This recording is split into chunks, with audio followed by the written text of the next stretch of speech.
এই যে সয়াবিনের বিরুদ্ধে এত কথা বলতেছি কেন? সয়াবিন তো কোলেস্ট্রল ফ্রি।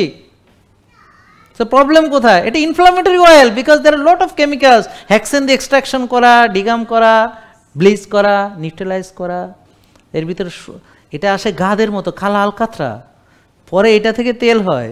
আল্লাহ, এটা যারা ফ্যাক্টরিতে আছে তারা ছাড়া কেউ বুঝবে না।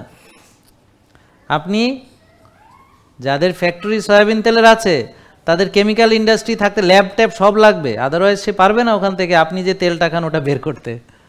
ওই যে তেল বের হয় ওকেও খাবে না, গাদ নিয়ে আসে বিদেশ থেকে।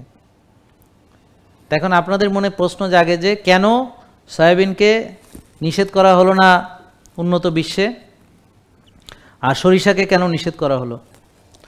এর কারণ হলো বাণিজ্যিক। তারা আমাদের মতো দেশকে টার্গেট করে, তাদের বড় বড় যে ড্রাগ ইন্ডাস্ট্রি, তারপর হচ্ছে ফুড ইন্ডাস্ট্রি, অয়েল ইন্ডাস্ট্রি।